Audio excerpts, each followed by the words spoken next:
Today, I will introduce the representative product of Longfibro's technology called the preheater. This product has been available for a long time, and the audience may be familiar with it.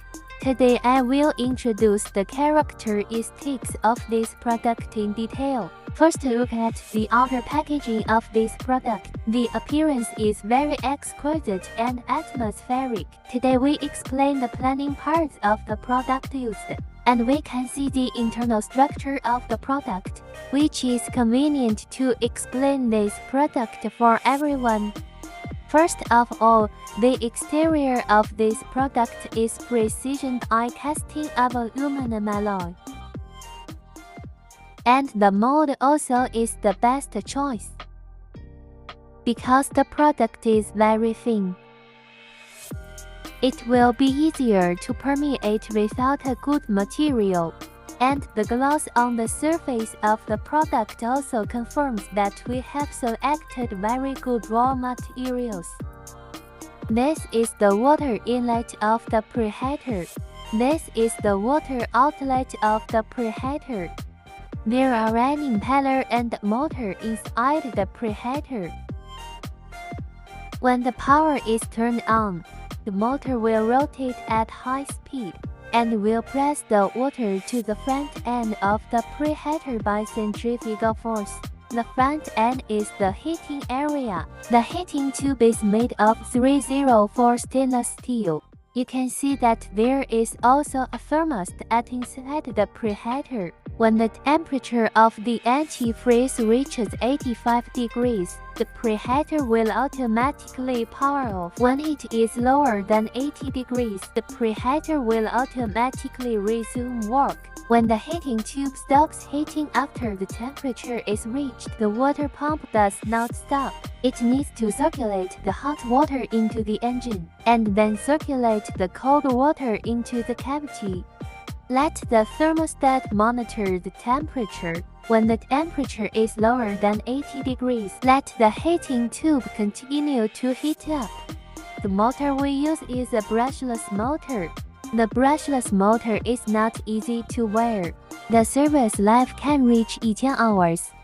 And the product does not need to be replaced within at least 10 years when installed on the vehicle.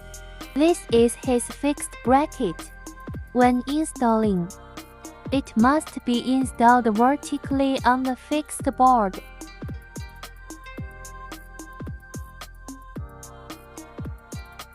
And the angle can be adjusted by loosening the front clamp. We will demonstrate according to this angle now.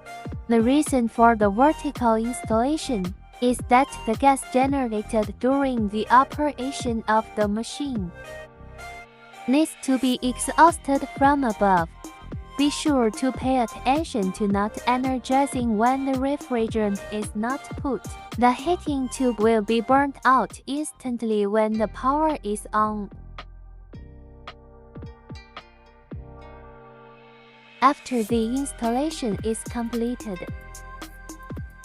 the engine must be started before the first use, and the water pump of the engine can discharge the air in the preheater, so that the antifreeze in the engine can fully infiltrate the heating pipe.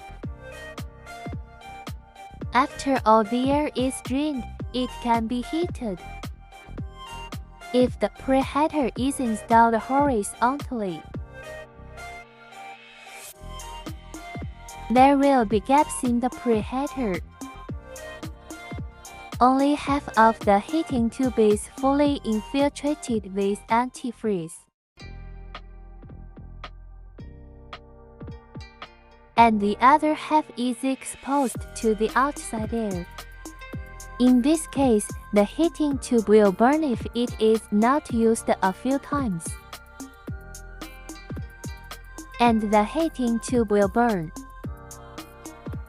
After that, the preheater will leak electricity or even cause a fire in the vehicle.